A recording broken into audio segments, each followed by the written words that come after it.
अस्सलामु अलैकुम। तो जनाब ब्रेकिंग न्यूज़ है वे कि जनाब थोड़ी देर पहले, बिल्कुल थोड़ी देर पहले फवाद चौधरी साहब का रिमांड जो मांगा गया था वो 14 दिनों का अब जुडिशल रिमांड हो गया है। जिस्मानी रिमांड ख़त्म और जुडिशल रिमांड यानी कि उसको अडियाला जेल पहुंचा दिया गया है।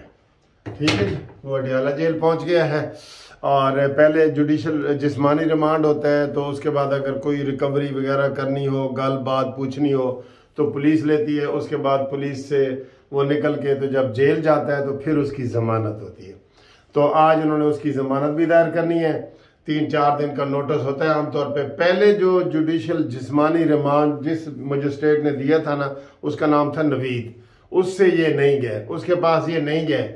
अब दोबारा इन्होंने एक राजा है वकास राजा, उसके पास इन्होंने दोबारा आज रिमांड के लिए पेश हुए हैं, जिसमें बाबर अवान साहब पेश हुए हैं। और उन्होंने कहा जी कि जिस्मानी रिमांड की ज़रूरत नहीं है। तो फवाद चौधरी कहता है जी मेरे को ले पूछते सन कि होर कौन कौन शामिल है, तेरी इस गुफ्तगू च होर कौन कौन शामिल है। ठीक है, अच्छा बातें वहाँ ऐसी कर रहे हैं जो बेल में आर्गू होती है ना, वो जी आईनी इदारा है ये वो, तुम रिमांड की बात करो, रिमांड की बात करो। तो रिमांड के हवाले से आपको ब्रेकिंग न्यूज़ ये देते हैं कि उसका जिस्मानी रिमांड नहीं हुआ और उसका जुडिशल रिमांड जो है वो हो गया है और अब वो अडियाला जेल चला गया है।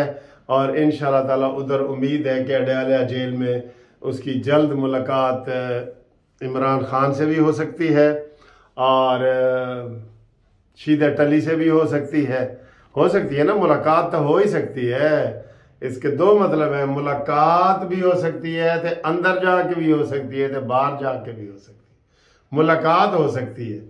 ठीक है अच्छा जी, ये सूरत हाल है। और बाकी आज इमरान खान का वो सीता वाइट वाला केस लगा हुआ था, उसमें वही ड्रामे वही बहाने कि जी आज वकील बीमार हो गए।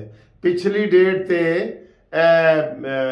टुटी हुई लत वाला लंगड़ा नहीं सी जा सकिया और आज उसका वकील बीमार है और अदालत ने 2 फरवरी की डेट डाल दी है।